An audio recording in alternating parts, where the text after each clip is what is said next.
Did we test our mics? Did they work? Yeah. So, all right. Connecting, plan.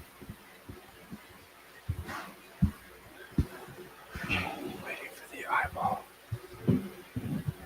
Hello, and welcome to another episode of Dualistic Unity Raw. It is Sunday. I am sitting on a couch. I'm sitting on a couch in Andrew's apartment because we have officially moved our studio to Andrew's apartment for the time being. It's nice. It's comfortable. I'm not sitting on the same wooden chair that I have been sitting on for quite some time. I'm just starting the episode like this, frankly, because I want to get cozy with our listener here. I want you to settle in, chill out, just relax. You know, we're just listening together. We're just talking together, because I think that really is the important part about all of this. You know, there's a part of me that almost wishes that I didn't get into cerebral, spiritual, philosophical, metaphysical, paradoxical conversations with people. There's a part of me that almost wishes it never came up, period. Which is sad in a way, because I really enjoy those conversations. They're a lot of fun, but they so often take away from the actual point of all this. You know, you can sit there and spin out about how everybody's the same consciousness and do all that stuff, or you can really just relax and have a good laugh with a friend over a coffee, you know, or have a quiet moment where you just feel the wind blowing against your head or your hands. It's just a quiet moment in you that is yours. It's your existence. You know, the choices that you make are your choices. The things that you do are yours. You know, and that doesn't mean that they ever become something that you need to like hold on to or maintain. They're not brittle. It's not something that can be taken away from you. But that's the whole point. You know, it's not something that can be taken away from you. It's only something that you can give up. Your life, your autonomy, your independence, your free will, your influence. The reality of that is far more important than any cerebral conversation, because that's where you learn. Like when you make a decision based on fear and there's a consequence to that decision, in that you realize that you've created conflict with something, you've created a barrier against someone, you've created a gap between you and the world, you've created some kind of additional fucking distortion to go through. You notice it. You realize it. It was your choice that did it. And so you can change. Or you can beat yourself up, but that too is a choice. And it's not until you start really taking ownership of those choices that you really start taking ownership of the lessons that go with them. And that has nothing to do with being spiritual or high-minded or conceptual or any of those things. It really doesn't. It has everything to do with you just being responsible for your life. So that way you don't have to think about things so often, because they're your choices. You're not sitting there running them through the spectrum of what everybody else would do or what would think or anything like that, because it's your choice. And you find that suddenly you have less to think about day to day, because you're not accumulating all this shit that you'll regret later. Because so much of what we choose to do beyond trusting ourselves is assumptions too. Like the amount of things that can kind of distract us from assuming or taking ownership for those choices. It's like, oh, I'm doing this because I'm afraid of judgment, or I'm not doing this because I'm afraid of judgment. And that's all assumption. Like that's not actually something that's necessarily going to happen, or that is even happening necessarily. And so, yeah, you can get really focused on, cerebral conversation of things and getting, very high-minded with this conversation, and that being just a little, a snippet of what the fullness of this reality and experience is. And like, yeah, the experience of it kind of speaks for itself when you're paying more attention. But if you don't want to take responsibility for the choices that you're making. You said you feel it, and you get more and more sensitive to that. I think the more and more responsible you're starting to feel for things as you gain a sensitivity, and it comes with a freedom, taking responsibility for the choice, not which includes not following things, right? Not following someone else, not following a structure, not following a belief system, because then a lot of what's happens to you or what's going to happen to you, it's disempowering. You're passing it off to someone else, someone who's got sway, or like looking to God for the answers, or God to guide you, or like Jesus has got my back with everything. And it's like you got to maintain Jesus in every moment and look to someone else, and that isn't really fully, makes it tough to relax, when you're looking to someone else. Mm-hmm. Yeah, it's really hard to relax and pay attention when you're panicking, when you're terrified, when you're scared. Because when you're when I'm scared, I will zoom in on what's causing the fear, which is, most of the time my assumption or just a certain thought. And I will only see that which gives me reason to run. And it's so difficult to see anything else.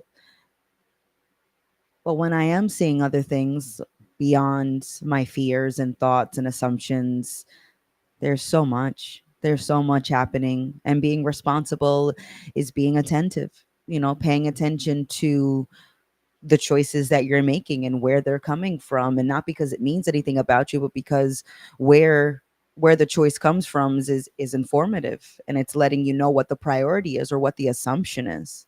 And then that can let you know, that can at least inform the experience that you're in the middle of having. And so a lot of the times we're saying, like, own your choices, right? And a lot of the times the way that I see it played out is people are owned by their choices more than they own their choices. It's like, oh, I made this mistake, and it's like, oh, I made a mistake, and so now I am that mistake. I fucked up, and so now I'm the fuck up. And it's not the case. In every single moment, you are in every single moment, it is brand new. It is full of nothing but potential, and nothing has been dictated. Nothing has been decided. You're not on a set path. It doesn't matter if you've stumbled 1,000 times before.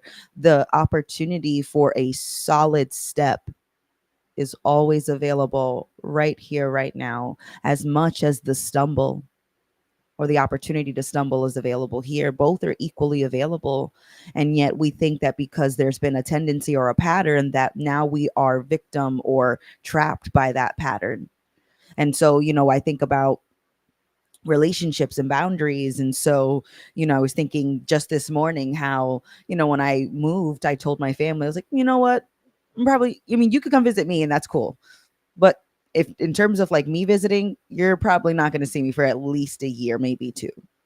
And totally cool with that. I'm not owned by that decision. And so if at any point I decided to change my mind and I'm like, you know what? Are you guys free? I was feeling spontaneous. I'm thinking about visiting next weekend. How's that sound? And I could do that at any point. But for right now, I'm like, nah, I'd estimate probably like a year, maybe two. But if you want to visit me, sure, we'll talk. Give me a call. We'll schedule something. Right. And so it feels like I own that choice. I made that choice. I don't regret that choice. I don't feel imprisoned by that choice. And at any point, I can make a choice that looks totally different on the surface, but ultimately at the core, it is the same. It's me paying attention to my life. It's me paying attention to the choices that I'm making, the experience of that choice, and then adapting and making other choices from what I'm learning from the previous choices, not the burden of previous choices, but just what I'm learning from them, whether I judge them in the past or whether I'm not judging those past choices anymore, it doesn't matter. There's still so much to learn from them, because from your choices, you see what the priority was then and may still be now. Yeah. You know, I always find it interesting because like we talk about making decisions, and then we talk about, you know, not paying attention and stumbling, you know, doing things where we metaphorically bump into people and things and cause ourselves a bit of a conflict. But in moments where you were to physically do that, if you were, you know, just striding down the street, got a good pace, long steps, the whole thing, and then all of a sudden you look to your right, something distracts you, your ankle rolls a little, you don't just keep taking those long steps, right? All of a sudden you slow down, you reassess, right? Mhm. And then you take a tentative step forward and you start building your momentum again. But the point is that you don't feel like, oh, I've lost momentum, I fucked up. You just start over again. That's all you do, right? And Yeah. so I think the timing here is really good, because somebody in the comment section of the live stream was saying, hey, I just freshly watched Community Topics number 9. And I had to look that up. That was the Holy Trinity episode. You know, relax, pay attention, be yourself. And those are all really useful, especially, you know, when you just rolled your ankle on that long stride. Mhm. Relax, pay attention, be yourself. But that means that you don't need to prove yourself. You like having that long stride, that momentum that you had didn't define you, right? And so often when we feel like, oh, I've lost momentum, I've lost value, I've lost certainty, I've lost, you know, this sense that it's my decision or anything like that, we go and do something huge to prove to ourselves that that's not the case. You know, like, oh, no, got to start at long strides again. Anything less than long strides, I'm just afraid. You know, that shit. And it's just so funny because we don't realize that very action is in itself more insecurity. That's more stumbling. And so the other expression that I really liked, and again, it took me a while to come to it in my life and even longer to start applying it, less is more. It really does help. You know, like when you're stumbling around, creating some conflict for yourself, just slow down. Stop trying to take such big bites. Stop trying to make such monumental decisions. Just deal with the little things in front of you. Let them accumulate. You know, pay attention to them. And Mhm. what you'll find is that they have far more sway in your life than the big sweeping changes that you would feel more comfortable with, because it's evidence that things are changing, right? You know, it's the little changes that are unsatisfying that really accumulate and create an entire change in your life. Mhm. Yeah, 'cause those big ones, they're. It feels like there's almost a satisfaction. It's like silver bullet kind of feel when it's the big Mhm. choices, decisions, instead of like, no, it being as basic as going through your day and Mhm. maybe not getting quite as frustrated as you always Yeah. have, or not, you know, getting understanding that going into a new situation, like typically get super nervous about it and just be willing to admit, like, oh, I don't know how this is going to go. Maybe it's going to go one way, maybe it's going to go another. Maybe I'll learn something from that. Maybe I'll take something in from this, and like Mhm. keeping it there, you know, Mhm. keeping it to more of the immediate response, and like being really attentive to your moment to moment response to things. And like when you do have certain things build up inside you, or you get butterflies in a situation, or you get really angry and frustrated, like paying attention to that and looking at that, and not really necessarily digging too much into why, but at least acknowledging it and being like, oh, there's a feeling there, like that can kind of add an element of not something else to do throughout your day, but just something to be attentive to that's in the moment, instead Mhm. of some overarching, broad sweeping, you know, shift or change that you feel like Mhm. has got to be made. Like Right. the big ones happen in natural progressions, like throughout days, you know, throughout hours, throughout experiences, and just different choices with how you're going to spend your day. Like I used to, make a lot of choices just about like want to shift a lot of things at once, I guess. Like start reading, 3 books a month or listening on an audiobook is more what I would do. Like do morning routine, ice bath, and like add all these things at one time and working out. And it became just another sort of to-do list. And it's not to say there wasn't a function to it at first, but eventually it just became like another thing I had to do instead of more of a sensitivity to,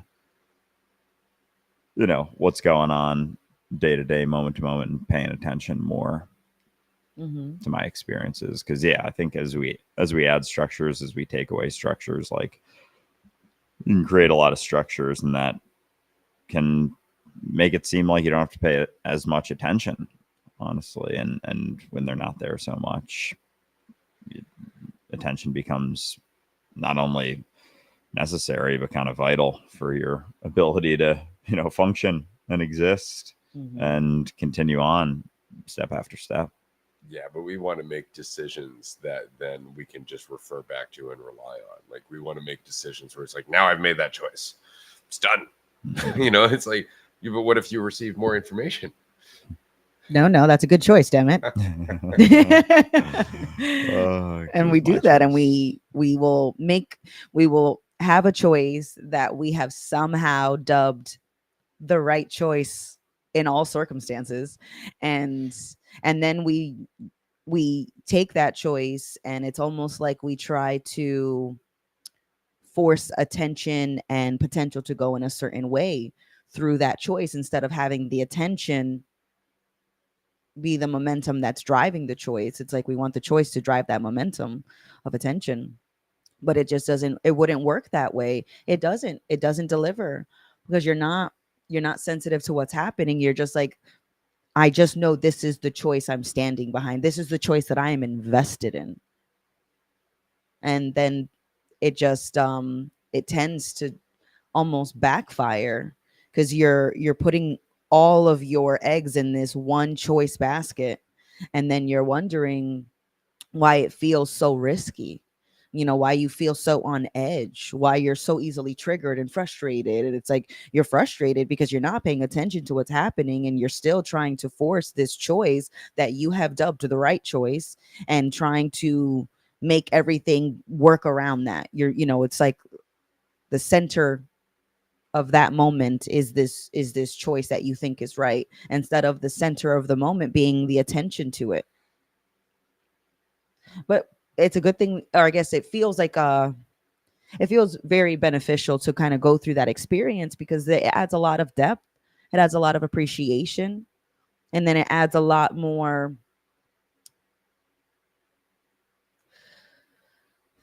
ease. It feels more worthwhile to just not run into the right choice, as fast as I used to, and I feel that because of how hard I ran to that choice. And so I'm glad I ran that hard.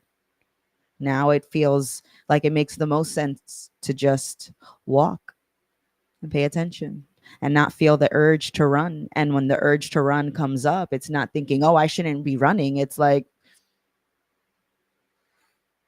where is that coming from? There's more of a curiosity than a frustration.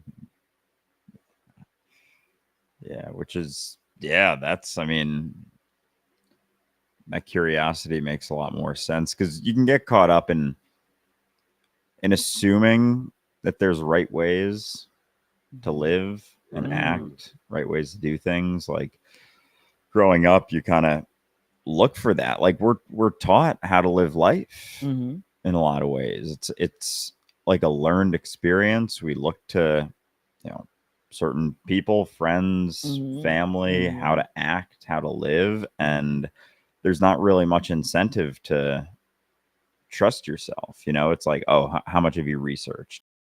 It's like, how many books have you read on this? How many? Of course, there's certain books to do that, but even just looking to someone else or someone you want to emulate, or looking to, like a hero, a person you want to be like so many of those things, they give you that sense of safety and security, like, oh, that worked for that person, that's a way that works, despite a lot of times them not really knowing their experience. But that's something that's, you know, tried and true, a tested method. And we're also, you know, unique that there's no tried and true method that could possibly work for everyone. And so, like, you can kind of take that to an end where you assume that, you know, this is the right way, you know, like going through school and college and getting a job, kind of such a classic societal blueprint. And it really doesn't incentivize looking to yourself, trusting yourself. But, you know, as you start doing that, yeah, sometimes it can be kind of rocky because you start taking responsibility for things and making choices for yourself. It's like, it's just you and you know, you making the choice and you seeing the consequences and dealing with them and continuing to pay attention, you know, because that's where you're learning, you know, that's where things are actually happening. Yeah, right here, right now. And you know, consequences is always such a 50-50 how people take that word, you know, because for me, for the most part, I hear the word consequences and it has a connotation of punishment. And I would like to be very clear in terms of my opinion on this. Like, every choice has a ripple, and every choice you can say has a consequence, but don't think that consequence means punishment. You know, so make sure that that is something to keep in mind, because there is no choice that doesn't have a ripple, and there is no choice that you won't live. You know, and so as you live these choices, it informs your experience, and then you see, you know, does it make sense to keep making the investments I'm making? Because my life right now perfectly reflects my investments of where I pay my attention. So it's not that I'm making bad choices or good choices, is that the choices that I make are made from certain investments, and those investments have very reflective ripples. You know, and so if I don't really like the ripple, if I don't like the wave that I'm riding, let's take a look at the surfboard that we're on. And then if we don't, you know, if we're like, you know, as much as I said this was great, this isn't feeling that great. And just in noticing that the choice and the ripple, it's like, you know, I don't really know if I want more of this, but you will get more of it if you don't admit that it makes sense why it's happening. And if you don't like the dividends, if you don't like the returns on that investment, you make different ones. That's all. You don't have to be upset about the way that it was spent. It's just you learn, and then you make different investments going forward, and then you see what ripples come out of that, and then you keep going from there until it just feels like the moment to moment makes more sense and not more frustrations. I gotta say, and I think it's super important. I understand, and again, I understand what this sounds like when you don't like it, but you're not a victim. You're not a victim. It's so easy to take that victim stance. It really is easy to treat your reality and your life as though your free will is something that can be taken away from you. You know, as if you are somehow being beaten down by your mind rather than investing in the thoughts as important. You're not a victim. You're not a victim. It's just such an easy stance to take, especially when you tell yourself that you aren't strong enough, and you tell yourself things that beat you down. Immediately you feel like a victim, because if you weren't a victim, then you have no excuse.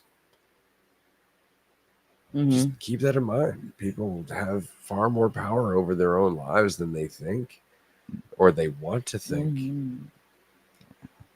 Yeah, because it's a childlike mentality to play victim, like very much like to Which there's a number of things that I've absolutely done that I'm, everyone does, but even the thought of like, for example, It was yeah. like, me too. Oh, everyone, like the thought of going out with some friends and like having some beers and like shoot, if someone's having a couple beers and like drinking with them, Mhm. but then like if you kind of want to and kind of don't and you choose to have all those drinks Yep. and then you wake up the next day and you're not wholeheartedly responsible yourself for the choices to have the multiple drinks that you had, like you're gonna look at the someone else Yeah. and be like, oh, there was even peer pressure. Like Yeah. looking at that's a big thing. It's like, oh, there's peer pressure. It's like, fuck that. That was you it's still you entirely wholeheartedly making a choice, Mhm. and How as you're dare you? as you're growing up with things, when you're a kid and looking to your parents like they're paying for things, it's like you gotta look to them for certain things. But Mhm. even the choice, with say going to college, Mhm. if your parents say, hey, we're willing to pay for your college if you go to this school, but not willing to pay if you go to another Right. school. Like that could be, someone could argue that that's like, oh, it's crazy. Let your kid go to the school. And it's like, that's still there's choices being made and no one's doing anything wrong necessarily, No. but there can still be a lot of frustration in that like, oh well, why don't you do this for that? And it's like that's not what this option is. It's like this is the choice that we're making and you can make a choice one way or Yeah. another to do something else, but it's always your choice and your choice of what to invest in. Like if your investments are in yourself, how you're doing, measuring yourself, playing victim, feeling really great about yourself, feeling not great about yourself. Like we can really go to extremes with that sense of like being top of the top and bottom of the bottom. And it feels black and white. Yeah. And then it feels like, oh, I can do anything. I can go into any situation. And if you're feeling really good about yourself, it's like, yeah, maybe you can go into a lot of situations, but you're not going to go in with a whole lot of sensitivity. You're going to go in because you're feeling good about yourself Mhm. instead of going in because you know that whatever happens, it'll play out and you don't really know how it's going to go and you're willing to pay attention to moment. But yeah, you go into situations feeling really good. It's like, yeah, you can do it, but it goes with that sensitivity, I think. And it's same with feeling really bad like about yourself going into a situation instead of not knowing. If you're not feeling very good about yourself, you're playing victim, there's going to be a lot less sensitivity Mhm. as well.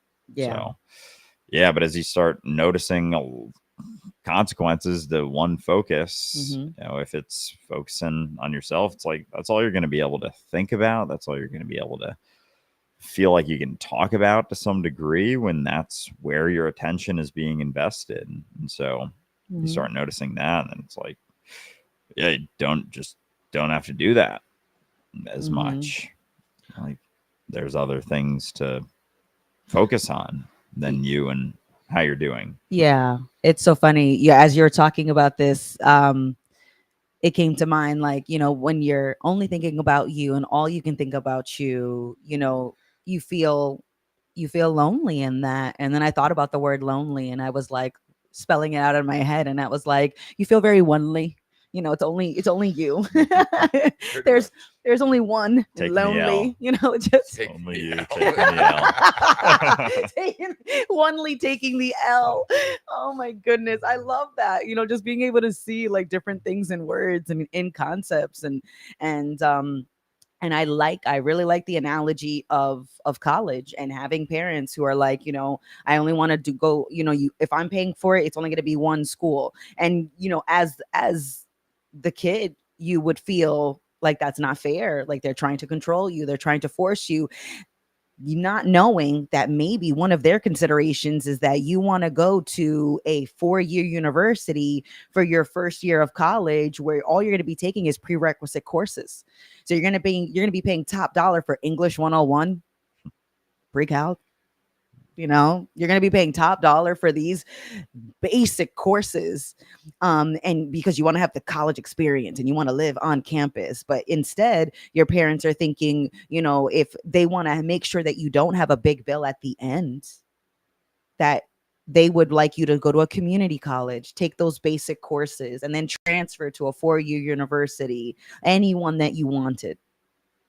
And they're thinking about the cost. They're thinking about the kind of courses you're taking. They're thinking about different considerations. And you're thinking, you know, I want to go to the University of Massachusetts. I want to go to Amherst because, you know, it's a party school. And that's, you know, I'm from Massachusetts, and that's definitely the case. UMass is absolutely awesome parties. Great school, by the way, side note. But, you know, I know a lot of people in high school that I remember that wanted to go to UMass first. And because I was going to have to pay for college by myself, my parents couldn't help me in that way. I was like, oh, these subsidized loans look sneaky, you know. Oh, you know, get this big old check and cash it. I was like, yeah, but I got to pay that check back, you know. And so it was like community college, take cheaper courses for the prerequisites, and then transfer to the 4-year. And then at the end, when you're graduating and walking across that stage, no one's going to know that you went to a 2 years at community college. Your degree is going to say UMass Amherst for your bachelor's or associates, whatever it may be. Like it's gonna say the 4-year university. It's not gonna say the where you started. But you know, but then, you know, if that's the case, if you really wanted to do that and your parents were adamant, then there are scholarships, there are grants, you could get a job, you could pay for yourself to go to 4-year. But we don't want that. We want everybody to roll out the red carpet and to just be in 100% support of all of our choices that we're so in control of. And it's like, you want it that bad, make it happen. Nothing's stopping you. You want to go to any college, you want to start any job, you want to learn any skill set, go out there and make it happen. If the question is how, the answer is most basically learn how. Yeah. But we don't like that. We want it to be so easy. And we want, but it's so much more satisfying when you are making, you know, these decisions and these choices, and you are figuring it out, and you are quote unquote stumbling and finding your balance again, because that's the only way how.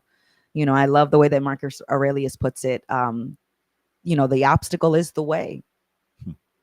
And we think that it's not. It's like the goal is to avoid the obstacle. It's like to avoid life, to avoid experience, to avoid learning, to avoid depth and appreciation. Because if you're avoiding the obstacle, you're avoiding everything. You're avoiding life. Because life isn't just a Happy Meal that's customized to you. You know, life is a very full and complex and yet so elegantly simple, and it's just such a vast experience.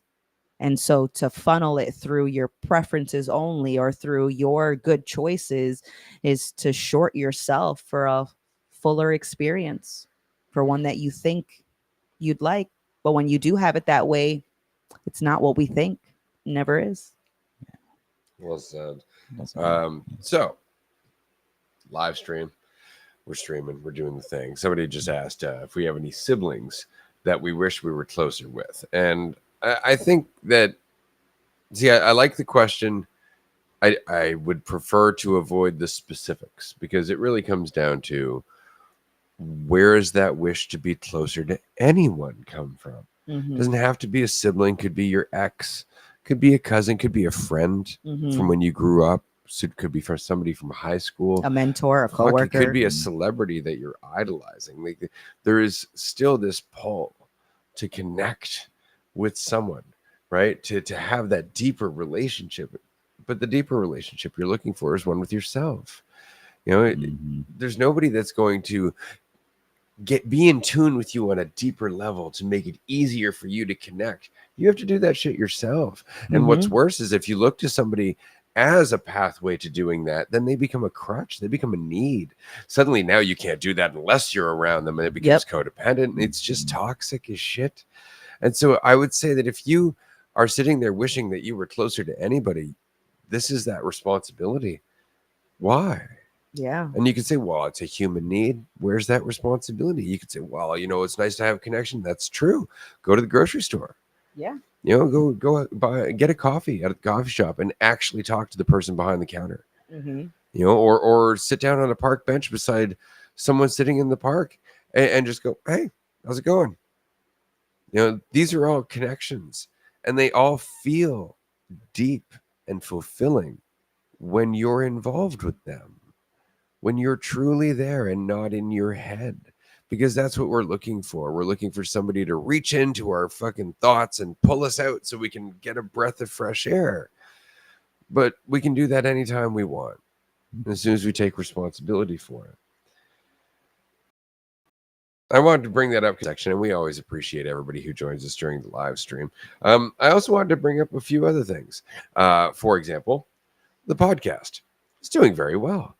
Our traffic has been growing steadily over like the last month last couple of days yeah, too, especially. But it's been great because I know in the summertime things tend to slow down because, as Jazz said in the comment section, it's nice out. I'm gonna go get some shit done. I believe Jazz was saying that they're going to get some mushrooms, not the psychedelic kind, but mushrooms nonetheless, grocery store. Right. So that's what I'm saying. Like, it's nice to have people here. It's nice to connect. It's nice to live your life, but you don't need any of these people. You really don't. You get out, live your life, connect when you can. Come join us on the podcast when possible, but it really is about getting out more. And so I wanted to make the announcement about some changes that are going to be taking place in the near future here. I know we talked about it on Patreon a little bit last week, but we are almost at the end of season 6. We only have 3 episodes left, 2 episodes left. No, 3 episodes, 41, 42, and 43. Yeah. Episode 40 will be released later today. In season 7, we are planning on changing our schedule a little bit. And by that, I mean, we're going to be reducing some of the recording times for these Raw episodes, especially because they're great, but an hour and 15 minutes of chatting could be used in a lot of other places as well. And so we're going to shorten those a little bit, and we're going to start allocating more time into going into other online communities, Zooms, call-in shows, all kinds of stuff. We're making an event calendar, or rather an engagement calendar right now. This is going to give us the ability to take this conversation, to take all the things that we'd like to talk about, to take ourselves even into new arenas, into new groups, and to spawn new conversations and learn new things from new people. We're going to share all of these links and groups that we're going to as well publicly, so that way you can join us if you would like to. So that way it's not just joining us on a live stream here, it's not just joining us on a group Zoom on Patreon, but perhaps joining us on an atheist group Zoom or a non-duality call-in show. We're going to let you know when that is happening, and then hopefully you can participate in those conversations as well, because it really is good practice to get out there, get out of your comfort zone, and just throw yourself into the mix. It really is, especially when you start to realize there's nothing that you have to teach anyone. It's not about teaching everyone else how to be, because that means that you are not being.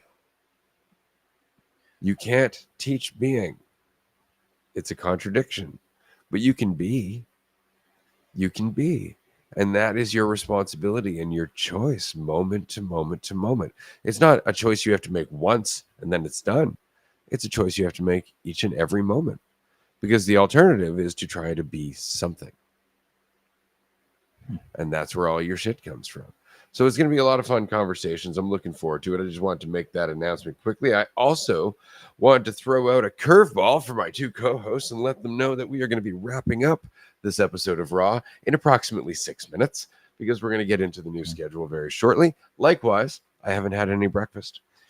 I would like to go over and get myself a BLT at Tim Hortons. Shout out to Tim Ho Ho. And get myself a coffee. So that's all. We got about 5 minutes left. Where do you want to go, fuckers? Sounds good. I was just gonna. Yeah, it sounds great.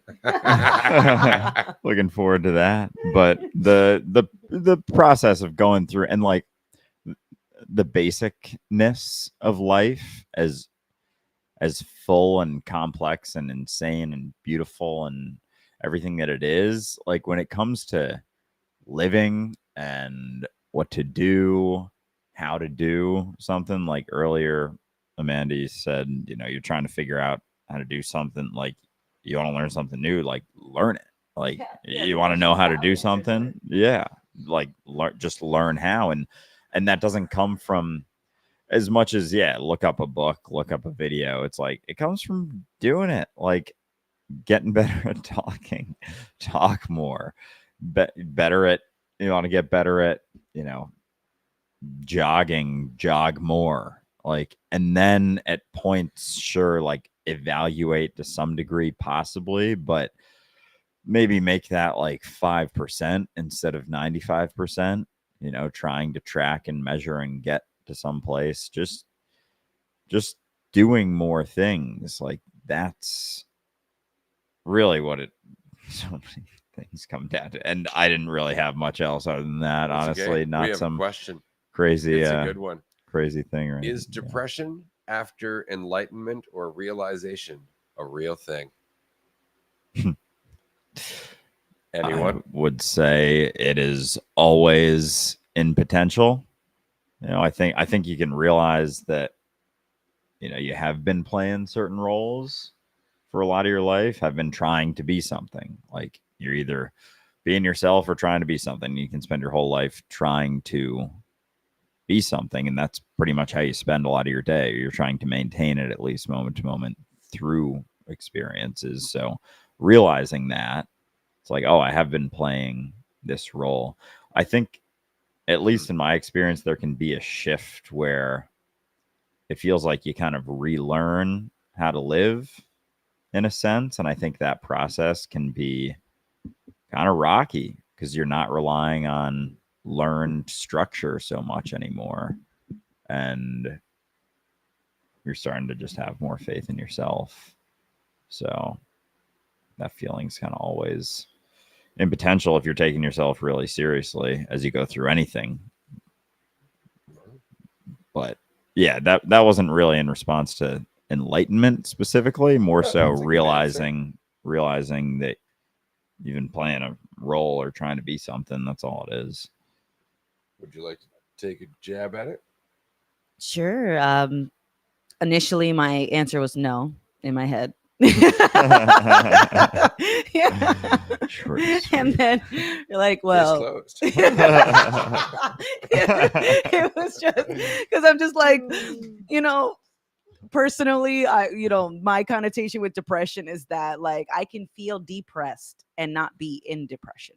And that's my own personal take on depression and my experience. And that's how I was raised. My mother hated the word depression. She was like, it feels like a cage.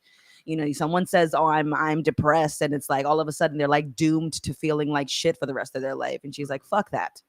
And she's like, nothing has power over me except me. You know, I decide. You know, yes, I feel sad. Yes, I feel depressed. I am not a depressed person just because I feel the feeling. And so now, to build off of that, it's not just a hard no, there's no depression after enlightenment, is that the pendulum of feelings will swing endlessly.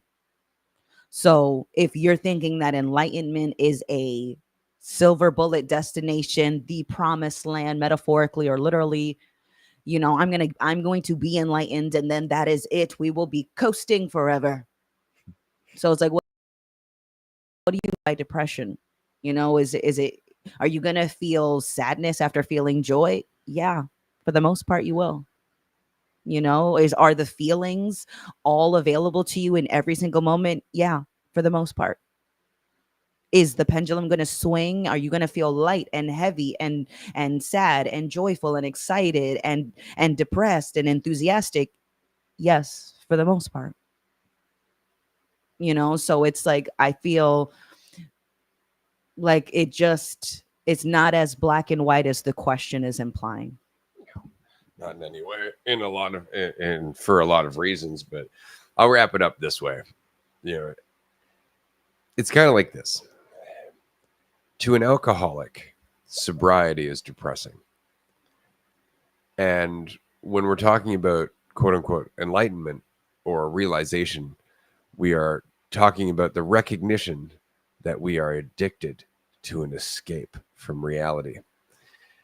And so, as long as we are addicted as such, not participating in that, not having a drink, not allowing ourselves to get all drunk on ego, as it were, feels depressing. In fact, that's where a lot of our depression stems from, is this almost resigned kind of bitter resent about the fact that our self-image, no matter how much we think about it, doesn't fucking take us to happiness. Right. It just doesn't happen. Why won't this alcohol make me happy? And we just sound all fucking pissed about it. And so I would say that no, it's not depression after quote unquote realization.